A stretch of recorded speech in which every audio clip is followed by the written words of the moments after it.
सोलापूर शहरमध्ये विधानसभा मतदारसंघात मुस्लिम उमेदवार न दिल्याने काँग्रेसमधून इमाममध्ये गेलेले शौकत पठाण यांनी आता पक्षावर नाराजी व्यक्त केली आहे।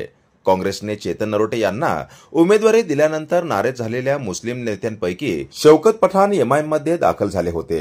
त्यांच्या प्रवेशावेळी खुद्द प्रदेशाध्यक्ष इम्तियाज जलील यांनी त्यांना जिल्हाध्यक्ष पदाची घोषणा एका कार्यक्रमात केली होती। मात्र या घोषणेनंतरही शौकत पठाण यांना अद्याप अधिकृत नियुक्तीपत्र मिळालेले नाही।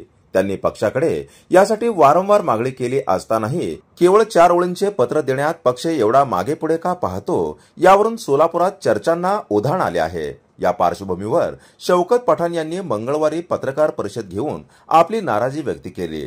कोणाचेही नाव न घेता एमआयएम मध्येच राहणार आहे, मात्र काही दिवसांसाठी पक्षाचे कोणतेही काम करणार नाही, घरीच थांबणार असे सांगून त्यांनी पक्षाकडे अप्रत्यक्ष नाराजी व्यक्त केली। जिल्हाध्यक्ष पदाच्या घोषणेनंतरही अधिकृत पत्र न मिळाल्याने निर्माण झालेली ही परिस्थिती पाहता आता एमआयएम पक्ष यावर काय भूमिका घेणार याकडे सर्वांचेच लक्ष लागले आहे।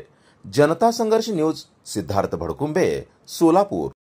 ऑल इंडिया मजलिस इत्तेहादुल मुस्लिमीन सोलापूर शहर जिल्ह्याचा अध्यक्ष या नात्याने मी प्रेस कॉन्फरन्स बोलवली होती। आपण आला, आपलं अभिनंदन आहे। परंतु महत्वाचा विषय असा होता की मी पत्रकारांना सगळ्यांना आवाहन केलं होतं की जिल्ह्याची बॉडी जाहीर करणार आहे, त्यासाठी आपण यावं।